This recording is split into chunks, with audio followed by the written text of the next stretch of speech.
But it's only a story. That's what I'm talking about. The ones you read are safe.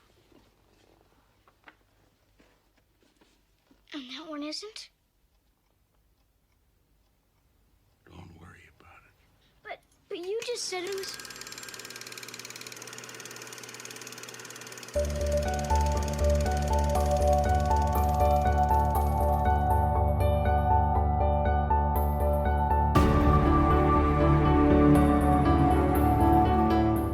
Hi, I'm Sophie, and I haven't seen a lot of movies. Hi, I'm Paul, and I'm here to help with that. And we are SP Film Viewers.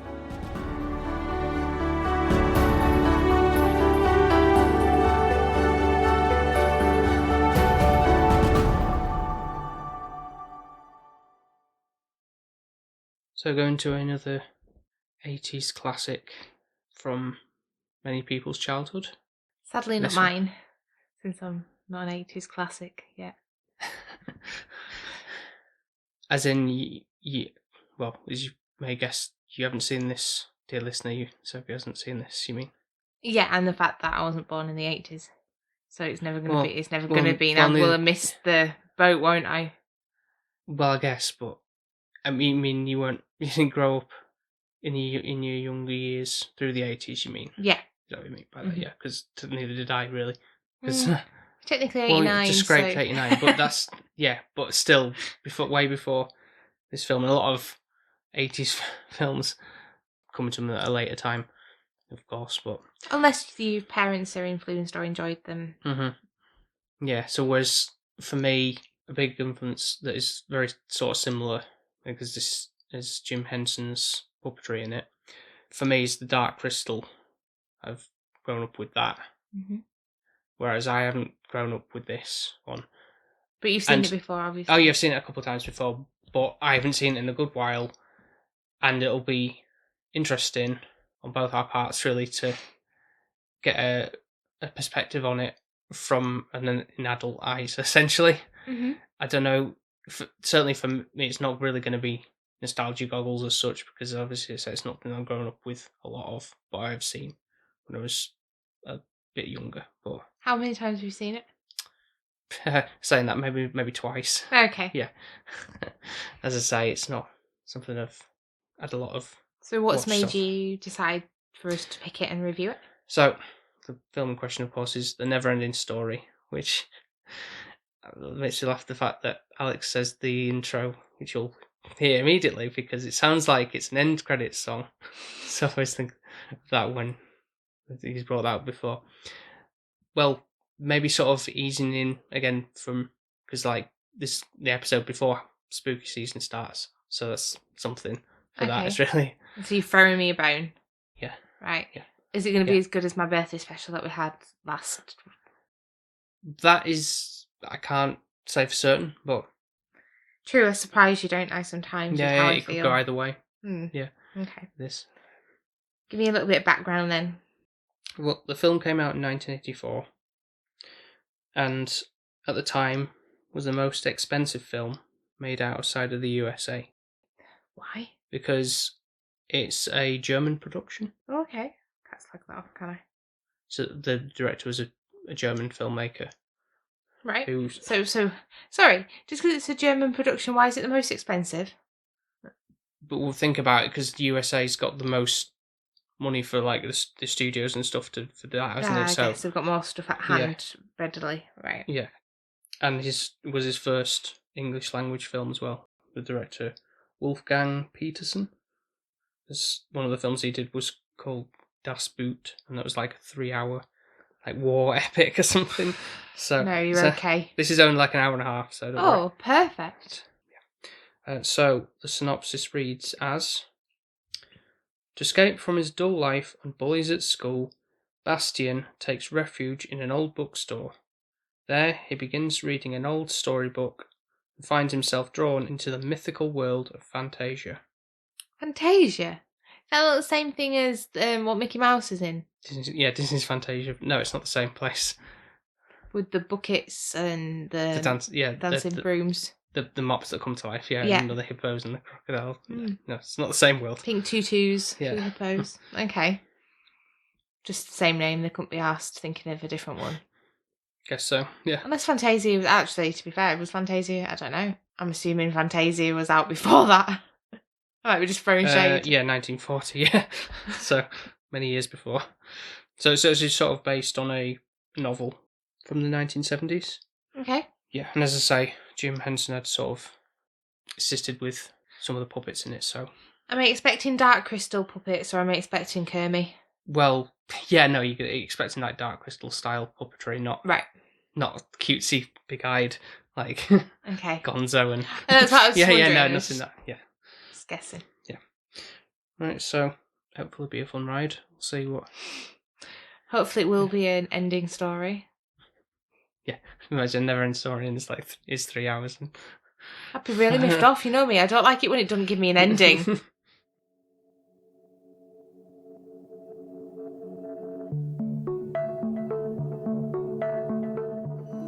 Leaving so soon?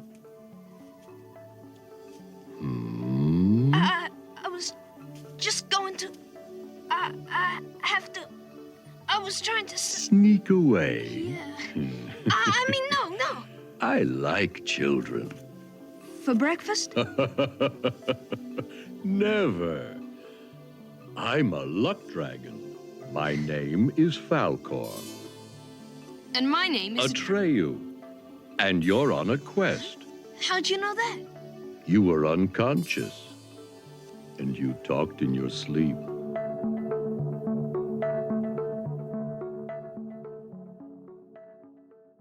And we are back, having watched the Neverending Story. Well, it did end. It did, so the title's a lie. And what do you think to the theme song? It's alright, I guess, yeah. It's right with what Alex says it should be at the end. Yeah, it really doesn't. I don't know, I kind of think it's weird having, like, open credits to... I know lots of movies do it, but I feel like it's just probably just so that you have to sit through it so that you actually see who's made it. Right. So you're saying films shouldn't have opening credits? No, I'd rather have them at the end. Well, they do anyway. Yeah, I just would rather that they'd all be at the end. I don't mind when you watch a film and you start like, oh, here's the platforms that have helped create it. Like, I mean, the studio. Yeah, and then just let's get on to the film. I don't think it's because then no one would stay to the end, would they? No. And then all the people would not get a look in on. I guess, but do you actually read it? Well, you probably do. I don't. Oh, you mean at the start or the end? The start. Well, yeah, because sometimes you go like, oh, there's the director or obviously the people who were in the film. You go, oh, look out for, especially if you haven't seen the film for a long time. You go, oh, I didn't realise that person was there. Where are they going to pop up and that kind of thing? Did you do that with this film? I don't know anybody in this film. Well, no, I'm not saying it with this film particularly. I'm just on and about other films. I think let's just dive in. Yeah. Because I'm going to preface it with, I think there's a lot of this where I'm thinking this is a rare thing where I'm going to be like slagging a lot of people's childhood off because I think this isn't as good as you might think it is. Sorry, people, but ooh, Paul's going to be harsh. I like it. I'm on the same boat with you. Okay. We're on the same thing. Like, it's normally okay. It's because because normally you'd be like, well, yeah, like say I haven't grown up with it, and you're normally like, oh, what the hell kind of thing? What's the appeal? Yeah. And I'm looking back through this with how certain things play out, and as we'll go into it, but so where do we start? I feel like we're going to be hated for this one. I think we're going to get to a point of where as listeners are going to be like, what are you on about? This is a great film. And I understand, like, nostalgia, like, we think, I was going to say Space Jam. Well, yes, for me, yes, Space Jam, yeah. Is one where, probably somebody who's never watched it before and watched it for the first time will be like, really? Yeah. But when you grow up with something, it's completely different. You're seeing it through rose glasses and you've got that kind of in the past. I don't have any of that for this. I'm just seeing it as what I saw when I watched it the first time. And that's what this review is going to be. And if you don't like that, then I'd stop listening now. If you want to know, carry on. Sorry, Paul, I shouldn't condone people to stop listening to his podcast. I know you don't like that. No, but this might have people talking about like how could you say that or whatever. So this is it's prompting something maybe. More hate.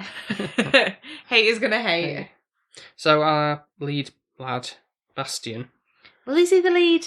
Well, he's the human protagonist. All he does is read a book. And he speaks to his father, who's Sorry, but where's his father in this? Like, what do you mean? You only see him in the beginning, and he's not worried, wondering, there's a storm, where's my son? What kind of father is he? One is just like, oh, sick of you shit, like, get your act together, your mum's died, but we've got to move on. Like, how long ago did she die? Like, well, fair enough, like, if it's, like, a couple of years, like, life sadly does go on, but at the same time, he's only a child, he needs his mother figure around. Like the nurturing, the caring side instead of just man up, things will be fine. Not doing your math homework or what, that kind of stuff. Yeah, but if you're sad, you're not going to concentrate. You're not going to put all your effort into something. You want to do something that makes you happy. And if you're draw unicorns. Yeah, why not? Book.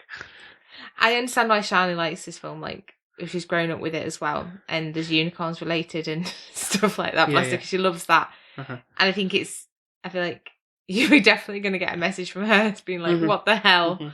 Yeah, so about a scene later on, but we'll get to that. So when he goes on his way to school and his bullies, typical, like, kids are assholes sometimes, aren't they? And then they just chuck him in a dumpster. It just feels like an American film, though, so when you say it's directed by...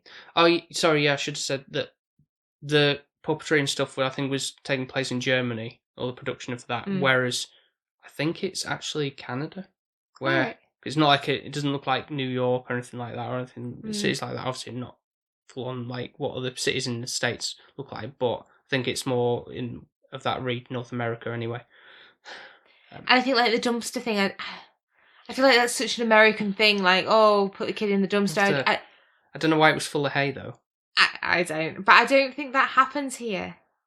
No, it's like, oh, let's get him, and it's like chasing down, and I love how the adults do absolutely nothing. They just he's walking by, too busy. It's learning. That's what they're building character.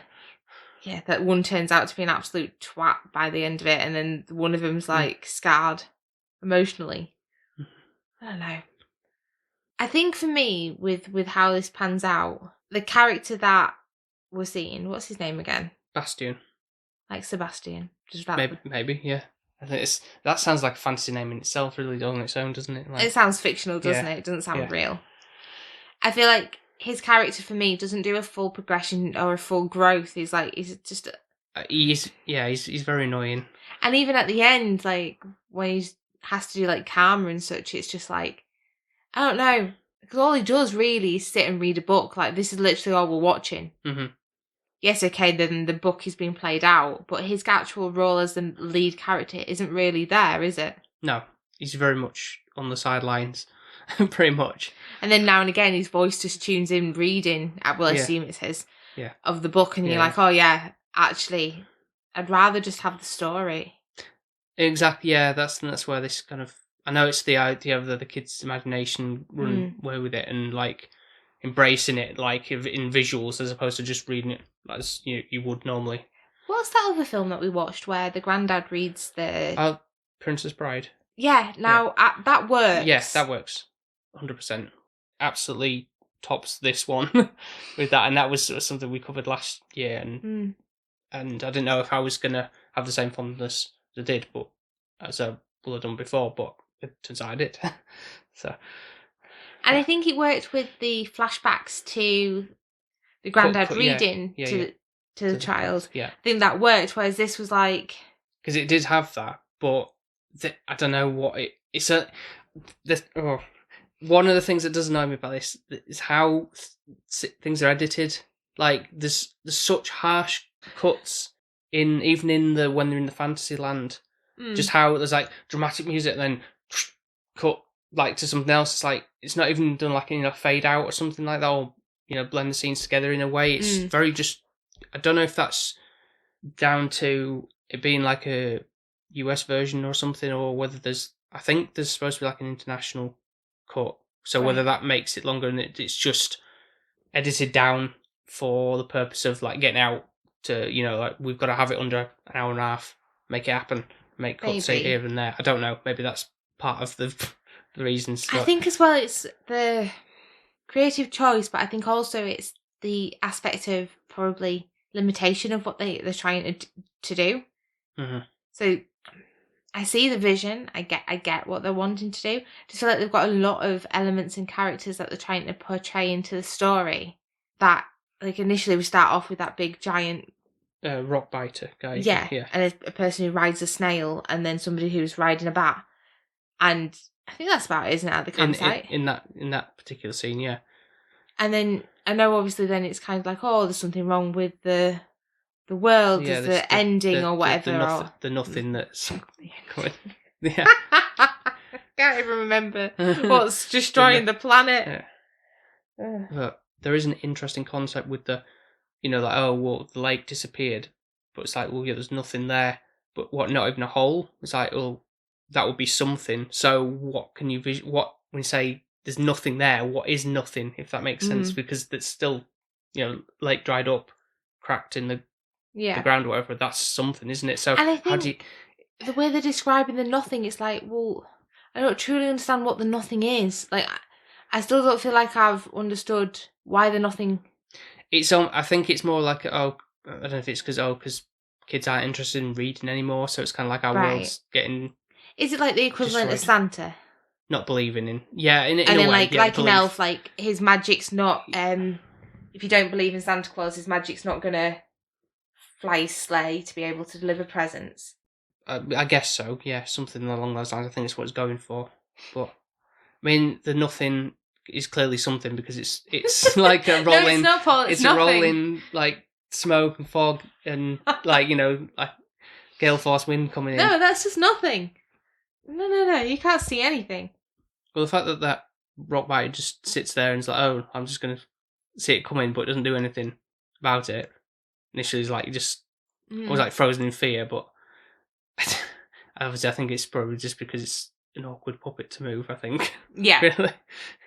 I think it's the initially trying to get to know everybody and seeing who's relevant, what's going to be something you have to really keep and think, all right, are these going to be like your lead characters when you're first coming into it?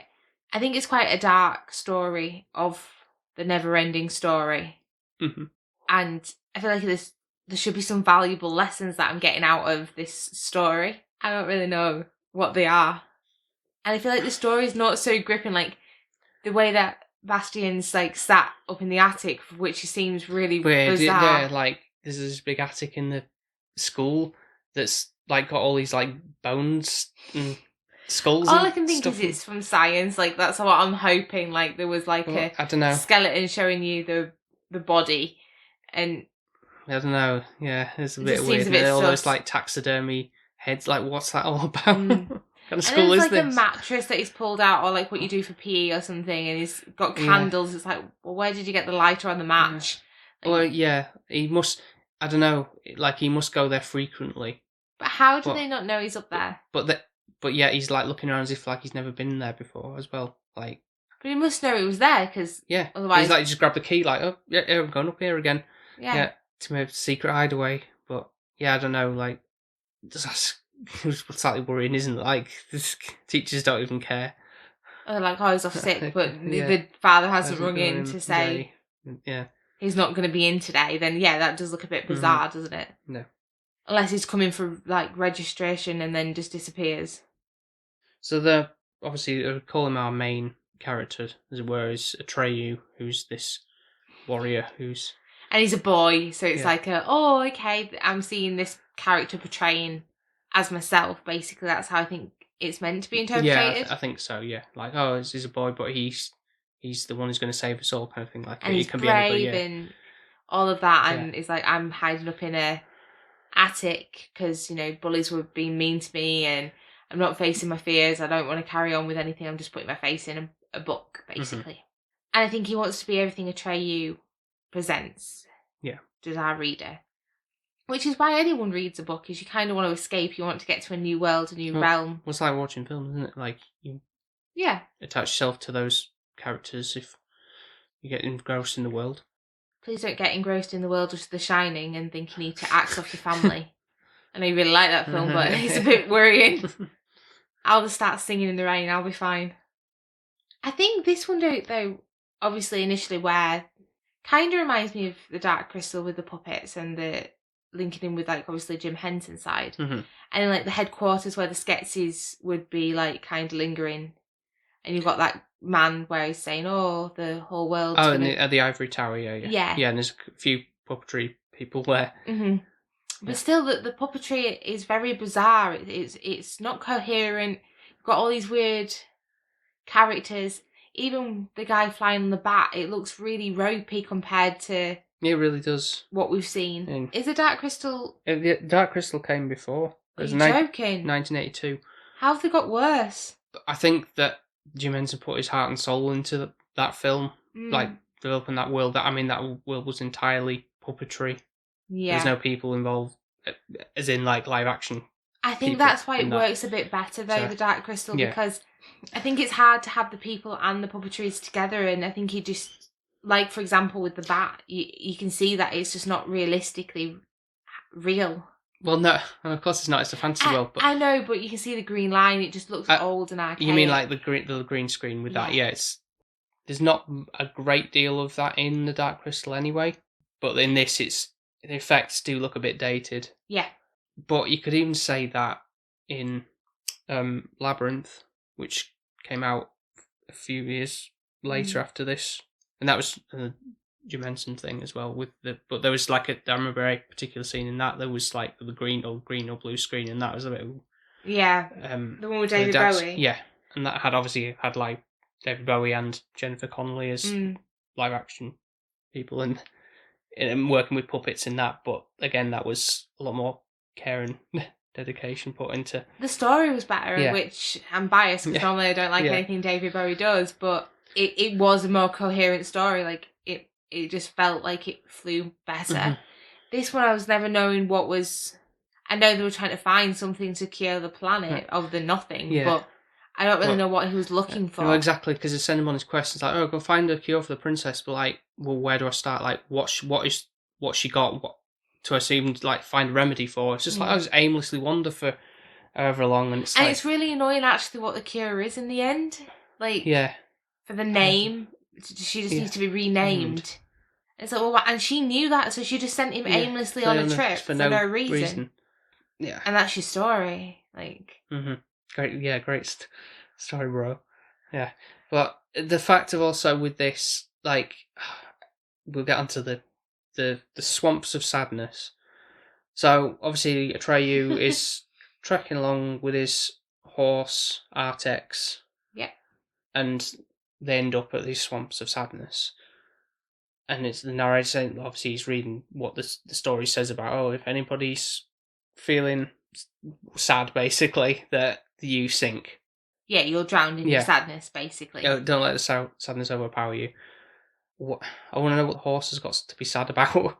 I think because he was in pain, and it was like, what's this crap situation I'm in? Why am I wading through all this mud?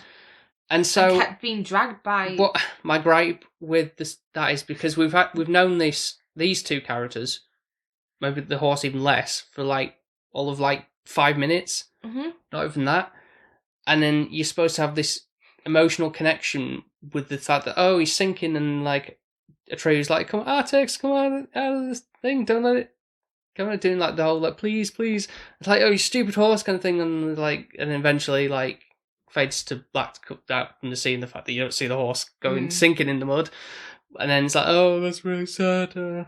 But then it was like, well, if you're really sad, why aren't you sinking too? Yeah, exactly, because he keeps traipsing through as well, so that's the logic is wrong there, isn't it? I'm sorry, like... Because like, if it was so heartbreaking for your horse that we're supposed to care about, I'm sorry, but I'm not feeling anything from that. It might sound harsh, but... No, I think it's true, because it's like, if that was me and that was George in that situation, I'd be bawling my eyes out and sinking too.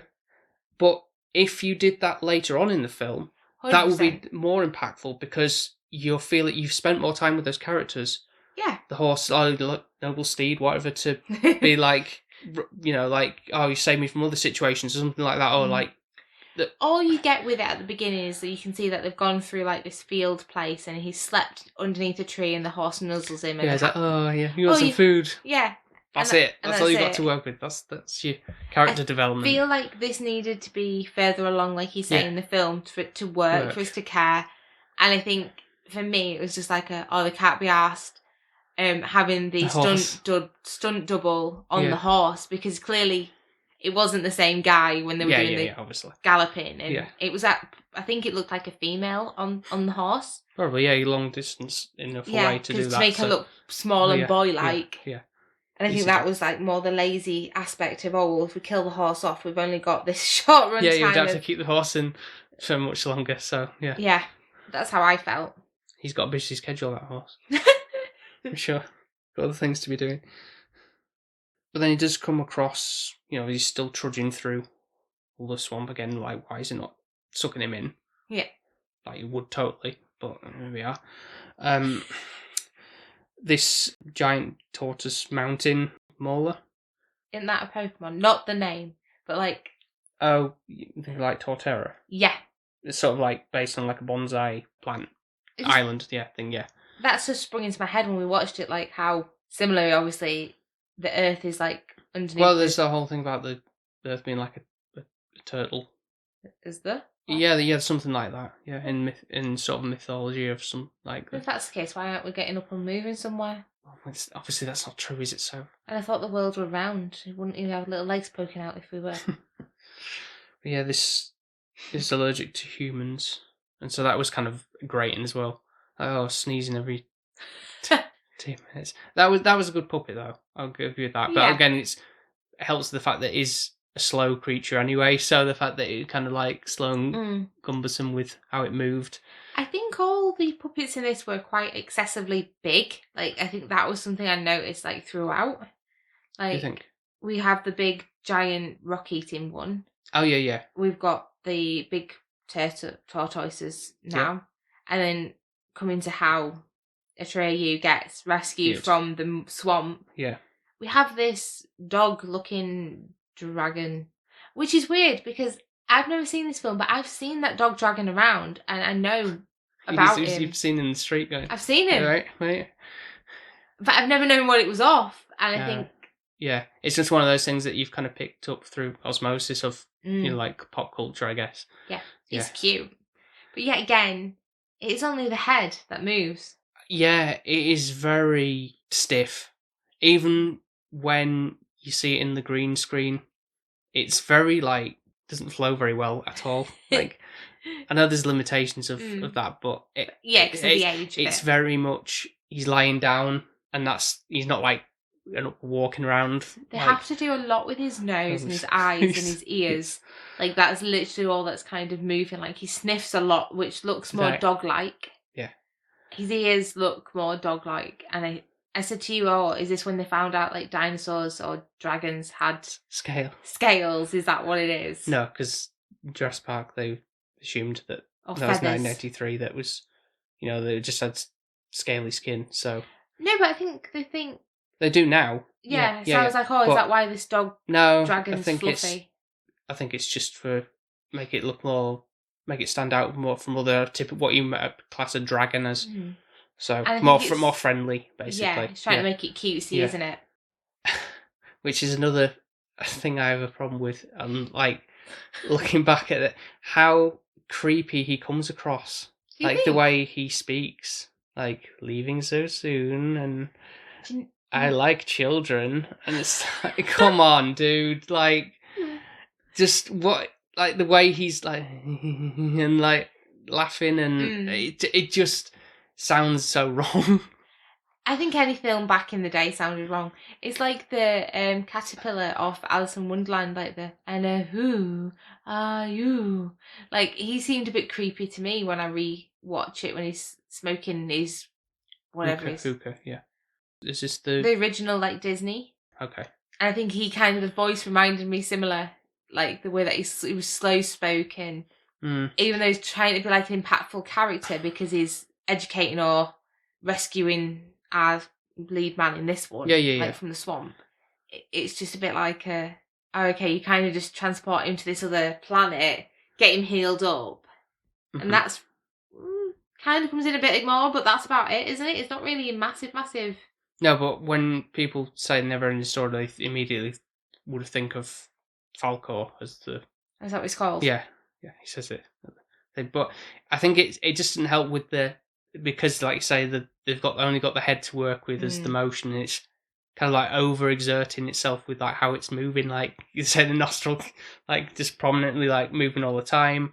The mouth isn't syncing up with what he's saying, and I know you should be like, oh, well, like you got to forgive it for like early puppetry, but no, not when you've got something so amazing like the Dark Crystal, and you know how fantastic that whereas is. Some of those I've got, so like Jen from that was like some of the times his mouth didn't move a great deal, but that was a reason because they had to do everything after post production, so they already had movements done and they had all that made up language. It was going to be no English at all, so they had to redub everything. So that was the reason for that.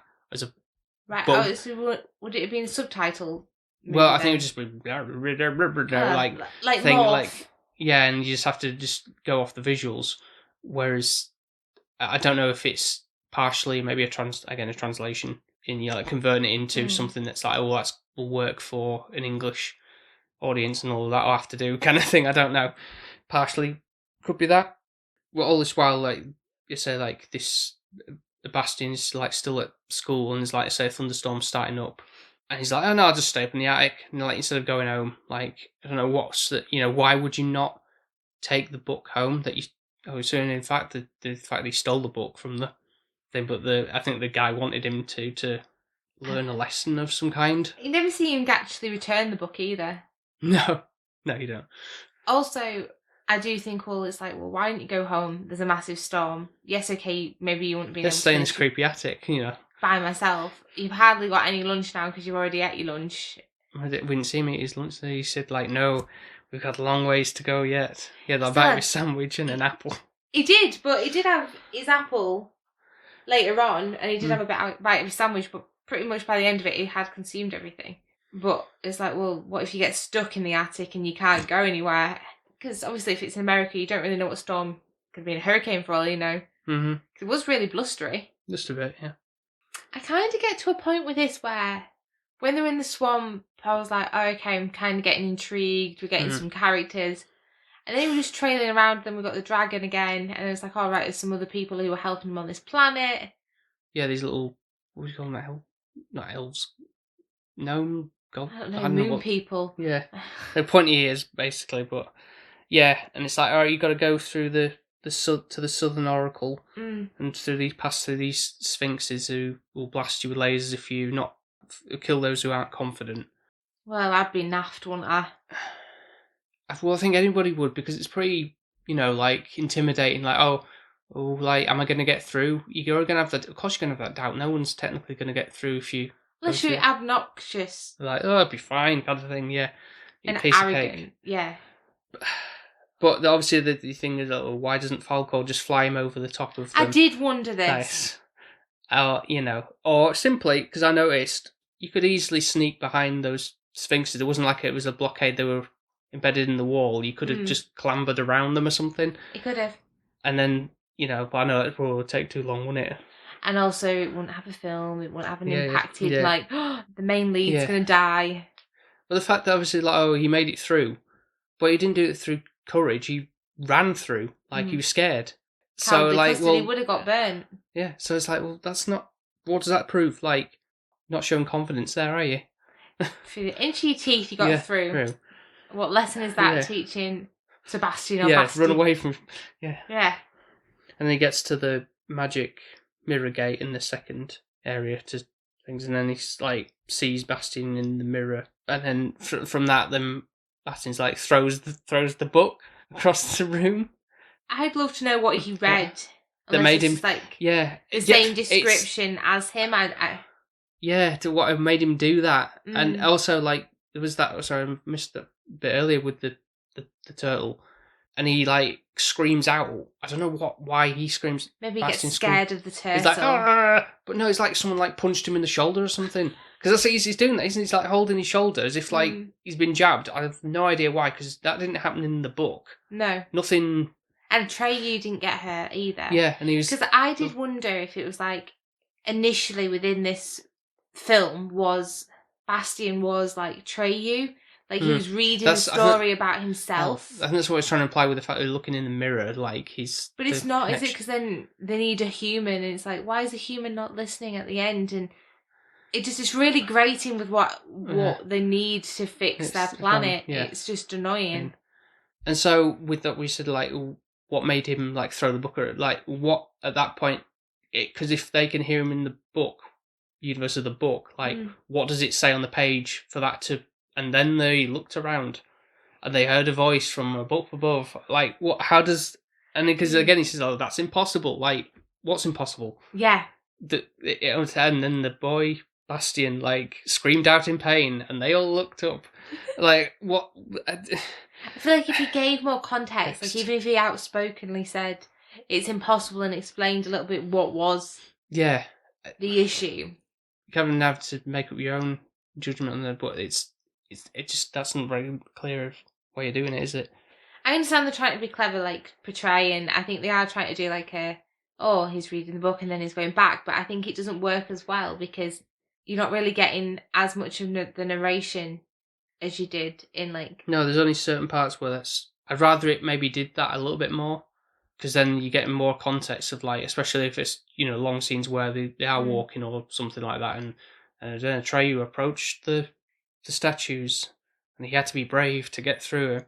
There's a bit of something like that. It makes a bit more of an impact, especially if you are supposed to be reading a book here, Very true.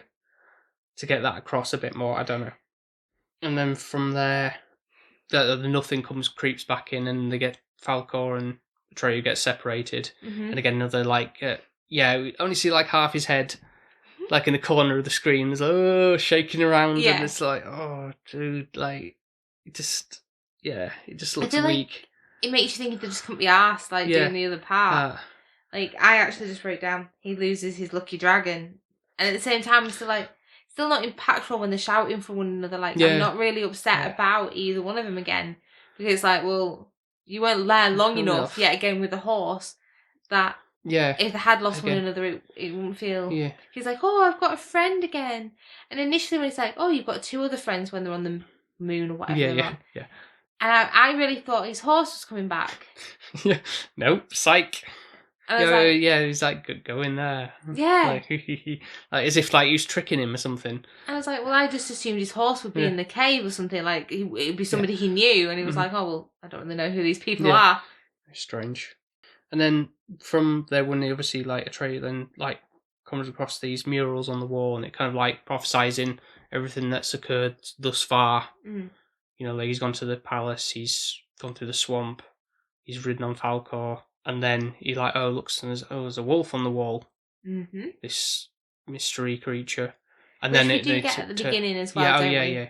Well, at the beginning, like, that comes across as very menacing. Like, because you see him in the shadows and everything, and, like, the way that can be quite terrifying for a young child, I can imagine. Yeah. Like the big bad wolf. Yeah, essentially.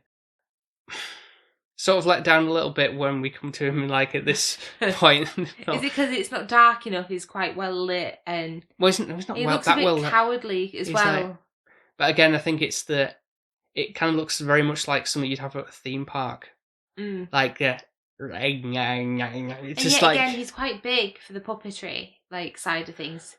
To be like, he's not, he's only his head really moving yet again. Like, that's all you got to work with, and it's like, come any closer and he's like, why would you approach him? Why won't you just go the other way? Yeah. And then Atreyu has to be the big, brave hero and be like, I'm going to fight you, I am Atreyu. And it's like, you could have just literally walked off, you didn't even know who you were. Yeah, how did he not know? Like, I know he covered in mud or something, it's like, oh. You've not been in a swamp, did he not? No, he was, like the one I was supposed to kill. Yeah, he was still going to eat him anyway, but I think, again, a use of editing there with, like, oh, this is really impactful. Like, before the fight even starts, he just jumps at him and he gets stabbed and he's dead. Yeah. It's like, oh, well, great. What a waste of time that was. Like, you couldn't even have, like, again, I think it's limitations there. 100%. And I think it's limitation and making it the film within its short time frame and the amount of work that they would have to go into making it. I don't think they were willing to do that. Like, going back to the Dark Crystal, like the sketches, the way that they did all of that, like the scenes of those, even those weird things that the Jen like rides in the desert, Yeah. like the gangly Landstriders or something like that. all Yeah, the effort yeah, they yeah. put into Yeah, all of for those that. puppets, and then I think that the puppeteer in this is just the heads. I feel like they've only paid Jim Henson to just puppeteer the heads, and they've gone really big, thinking, "Oh, we'll go big or go home." Mm-hmm. And it's like, actually, you've just gone too big, where he can't have any movement in any other part but the head. Yeah, it's on a smaller budget, and like, okay, this is all you can afford. Yeah. Yeah, it's just a bit sad, but that's like, I'm sure for some people this probably was like very terrifying and means a lot to them. But looking back on it, it's just, it doesn't hold up as well as you might think it does. Well, I think as well, my argument to this is, Bastian says, "Oh, I could give you a name." Like, when he realises what the Empress needs to save Fantasia. Yeah. New name for a human child to save the Emperor. Like, I'd give you my mum's name. And it's like, well, we heard this ages ago before the storm even created out. Like, that's what he said he'd do. So he could have just given him the name. So the whole planet wouldn't have disappeared.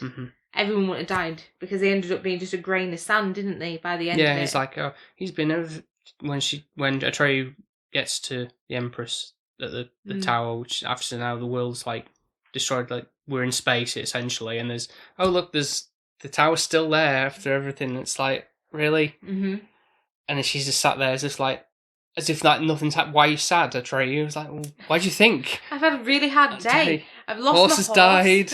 Yeah. You know. I did think the horse might come back after that line. Like, my horse has died, and like, I'm thinking. Well, I mean, it does, but the way it kind of does it at the end is kind of like, well, what did it mean? Really, everything's alright. It's like essentially like the snapping away from Avengers, and then like sort of bringing everything back to well, I mean, we just revert time essentially and wipe all that away. And so obviously at the end of it, like I said, like you get loads of wishes. What do you wish for first? And I think I love that it's almost like a joke way of doing it, isn't it? Like, and then it's like, yeah, I got to ride on Falcor. That's my first wish. I don't know if like, you know, it doesn't come across as like a genuine, like, well, there's plenty of other things, you know, bring everybody back. But I know that's the reason for that, is so that you can see him and everybody else, like all the snail and everybody else, and Atreyu with the horse and everything's still roaming around, and it's like, yeah, as they're flying over the mountains and all that kind of stuff, you see him as the thing. But you know, like, what do you wish for next? And then it's like, oh, I'm gonna chase down the bullies in the real world. I'd rather just be like, if I was him, I never want to be put in a dumpster again. Like, that's what I'd wish for. Like, instead of actually. Well, I think that's the idea. Like, oh, chase down the bullies so they never pick on me again. Yeah, but then he's just as bad as them, isn't he? Reverted to their level, shitty level. Well, they jump in this. So anyway, to get away from. But not, you know, like, doesn't wish for his mum to be alive or anything. I do think that was a strange one, actually. Like, you know, wouldn't you think that'd be the first thing you'd wish for? Want my dad to be better and get off my case. Yeah, be more understanding of the situation. But I guess he's a child. That's what we need to remember when we watch this. This is something that somebody would watch as a child growing up in the 80s and really love. Just like we love Space Jam, I guess. That's probably me more than you, perhaps. But I'm thinking of other things like the Grinch or the Goofy movie. So. And the Liz McGuire movie, things like that. So again, nostalgia works for different people. True. On different things. So. Anything else to report, to add? Were we happy with the film that we watched? I liked the runtime. Yeah, I didn't steer you wrong on that, did I? Really, with the length of it. And to be fair, going into Halloween season, to be honest, let's be frank, they're normally an hour and a half. Yeah, they generally can be. Unless it's like a thriller. Yeah, it can be a bit longer. Have you got anything else to add before I go to scores? Or? I think it's just more like a general over-review, which I'll kind of conclude with my score, I guess. When people listen to this podcast, we're not completely ripping it to bits because we hate it. I think it has got some good parts to it, and it's not like, oh my god, why did I waste my life watching this? It's not. It's just not spectacularly brilliant. I think it's just one of those mediocre ones that you're like, yeah, it's there. It's in the urethra somewhere. Some people are going to love it. Some people are just going to nothing it. And I think I've sadly missed that boat. And I nothing it. No pun intended, yeah. I think it's just, I don't really care for any of the characters, and I feel like I should care, but I don't. And I feel like you just not got that connection there with anybody. And I don't know if it's like you were saying about the cuts, it just feels like it's just like, oh, this is a thing, right, move on to the next one. This is this now. And I feel like they've just had so many ideas and they've just not really honed into the pure core elements of what would make it a really good film. I think they've had too many cooks or something in the pie and it's just gone a bit... You mean too many cooks spoil the broth? Yeah, or too many cooks, too many chefs in the kitchen or whatever. Yeah. We've just had too much going on to make things work, and think if they just made it a bit more simplistic, not gone too big with the puppets and done something similar or small, or like the Muppets, for example. Some of them are really tiny, but like Kermie, he can be so expressive with the way that it's being portrayed, but I feel like they went really big with the puppets that actually it didn't come across as great, whereas like they could have had smaller puppet characters that might have worked, I guess, throughout, instead of going, oh well, we have to have a massive rock creature and dragon and which actually you lose the puppeteering of it. It just doesn't come across as strong. And yet again, if we're comparing it to the Dark Crystal, I haven't grown up with the Dark Crystal, so this is like where it is an even keel for me, and I can actually look at them both as an adult and go, well, Dark Crystal wins. It's the story entices you more. You want to be a Gelfling. You hate the Skeksis. You want to learn more about the world, and that's just not just me saying that, because I was from a young age very intrigued. Like, I want to know more about. Obviously, at that point, there was not that much information about it, and now there's a lot more lore involved because people are very much invested in that world and come up with their own conclusions. And obviously, there's been graphic novels and all that stuff. And you care for like Mother Augra, you really do. Like, she's a brilliant like presence when she's on the screen. Like, they've really built the characters up to really want to care. And even like when they've done the Netflix series now, R.I.P. That's probably never ever going to get. It's a shame. Obviously, a lot of work to do puppetry, and I know it is. It's very expensive, but it's sad. A lost art in the sense of people don't appreciate it. I think we're in a place where now, in a world, everyone wants everything so fast, so quick, that Amazon deliver it the next day kind of thing. And I think we're just so impatient that like it's a lost art in that sense, because people are not realising, oh my god, this takes so many man hours to produce, where they could be like, oh well, someone could do it on CGI. So overall, in a nutshell, it's not the Dark Crystal. It is the Neverending Story, which is pretty much nothing. Do I like nothing? Would you watch it again? No. Not because it was absolutely rubbish. It's just I need a bit of fondness in some character to want me to go back and back and back again. Yeah. I don't get it from this. No. I'm going to give it a 6, and I think that's being generous. And the only reason why I'm doing that is because it's got Jim Henson puppetry in it. I think if it didn't have that element, even though it's weak compared to some of his other work, I feel like I have to still kind of give it credit for that. That's the only reason. I think if it didn't have the puppetry in it at all, it would probably be a 5. It would be like I'm not really enjoying this whatsoever. Okay. And I'm really sorry for everybody screaming at me while listening to this. I don't know if Paul's even going to be harsher. Go for it. I really like it. Who's going to hate you? Not me. Yeah. On reflection, I had a long and hard think on this. Like I say, like from other similar, not just from the Dark Crystal perspective. I'm thinking of like Labyrinth. Thinking of Princess Bride. Yep. Obviously, not much in terms of puppetry there, but you know, like the world that's created, that kind of similar kind of vein of that, with especially with reading a book and everything, and even thinking back to Willow. I forgot about Willow. I don't think I've appreciated Willow, if I remember correctly. No, you did. You did more than me, to be honest. Which I thought would like more than I did, but I feel like I would sooner rather watch Willow than I would this ever again. 100%. Which is kind of sad to say for like what this probably means to a lot more people, but I'm sorry, there was just certain things in this that just annoyed me The on this horse watch. dying in a swamp. Well, even both kids, like at the end when Atreus like just like screaming and everything, like, oh, why doesn't he listen? I think it just comes across as irritating. The creepy nature of what Falcor was. He's not. I know he's supposed to be like a nice, humble, like creature, but it just the way he's like comes across as just unsettling in a weird way. But I pray that wasn't the intention. I'm sure, but it just the adult head on it just comes across that way. I'm sorry.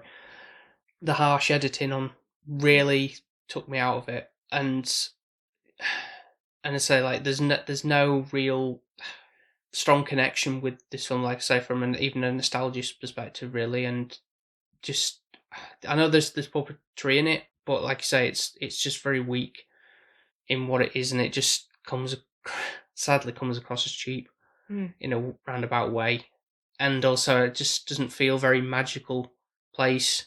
Fantasia makes you think something more magical, really, with the name like that. But I know obviously like it's making it sound like nothing's destroying everything, which again is kind of like what happens in Dark Crystal. Yeah, but you got to see before what was being destroyed. Like with the Dark Crystal, you kind of got to see where Jen was living and growing up. Yeah, there were certain areas that were untouched, but that felt more lived in and more. Whereas, I don't know, just yeah. You didn't really understand what Fantasia were losing because you just saw what was kind of already being taken away to the nothing. And so, go on, Paul, just do it. With that being said, I'm going to give it 5. Okay, fair. To be fair, I can see why you would. That might sound harsh, but it is very much in the middle of like, I can't truly hate it, but I can't really say I love it. Would you anymore. Watch it again? I don't think I would. I'd rather stick on, let's say, Willow or definitely Labyrinth, or even obviously certainly Dark Crystal. If you want a fantasy film with this feels more lived in, and or The Princess Bride, at least there's humour in that. The characters that you care about, and it's just the humour. The way that comes across is just so much better. This I don't really find anything to latch onto as such as now anymore. And I think for this, like, you understand why the granddad is reading the little boy a book. Yeah. It makes more sense. Like, he's poorly, he's in bed, he's being read his bedtime. Yeah. Well, like, a story. In this, he's just a boy up in an attic of a school, reading a book, avoiding his family. Yeah. And there's no repercussions at the end. He's just like, yeah, I just ride a dragon. They're like, what do we learn from this? I agree with you. I think I've just turned you into me. I'm so sorry. Yeah. It's fine. It's not a problem. I'm not ashamed of what I've like thought on this on a reflection of coming back to this film, because it's not like tearing up my childhood or anything, because it's really not. Maybe for some people, but I like this sassy Paul. I like it. Well, I think I'll stand my ground on this, because it's just meh. Pretty much. Love you. But I did wonder if like how low you were going to go, but I don't know, feel like even 6 is quite, like I say, is generous. It is generous. It's been generous. Like you said, Lauren, you said, you could go for a 5 with it, but I could. I think the only reason why I'm giving it a credit is because of Jim Henson, and I love Jim Henson's work normally, that I'm like, actually, I should appreciate that. They've done some hard work creating the puppets, making them try and move however they did try and do it. But, and the scale of, I think it's just the scale of the puppets let it down. They just went too big. I think the best puppet was the snail one, because because that's semi-smart and it's slow moving, and the turtle. Yeah, the snail went quick. It was a quick snail. I know, I meant when he was just eating away. Right. Slowly, where everything kind of like that design a little bit. Yeah. But yeah, well, there we are. That's a wrap. I can't believe the next one's going to be spooky. I do love autumn, but I don't love Halloween.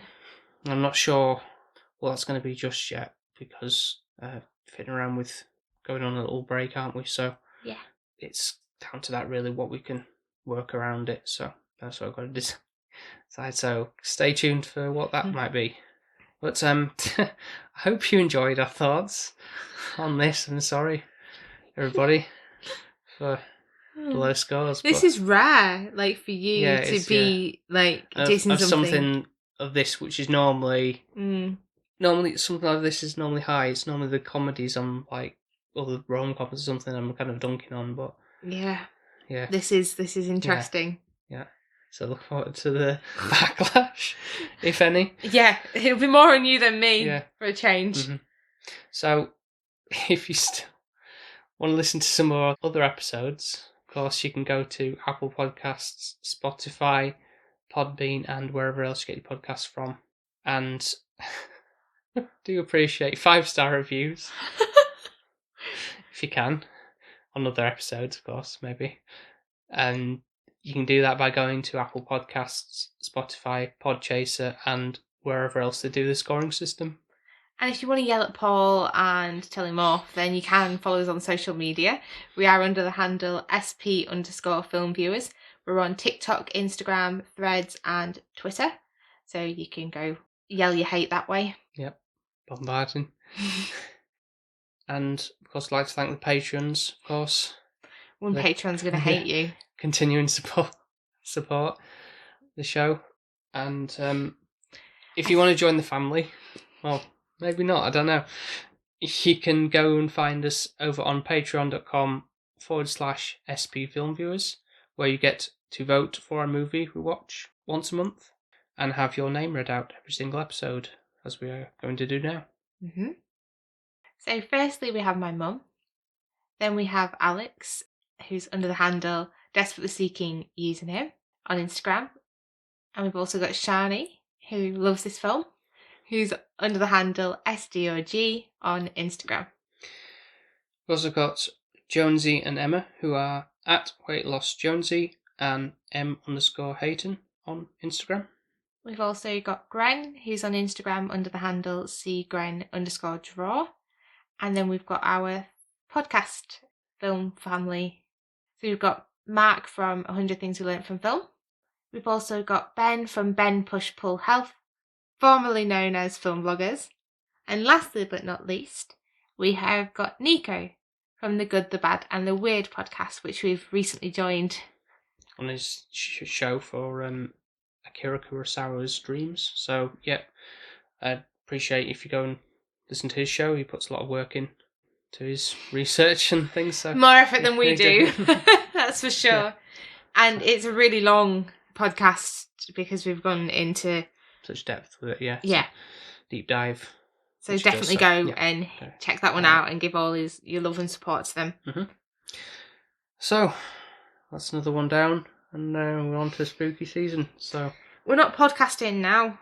I've stopped. I've quit. I don't do spooky season anymore. Retiring. I'll throw a pleasant in one, I'm sure. Like an Well, yes, easy it's just 5 weeks. It's the least you can do. Yeah. It's fine, I'll work it in, don't worry. Oh yeah, and still be 4 horrible ones. 1 out of 5. Oh, you're ain't so bad. generous. I know, right? So, thank you very much for listening to this episode. Hope you got some enjoyment from it. And we'll speak to you next time. Speak to you next time. Bye. Bye. Bye. Bye.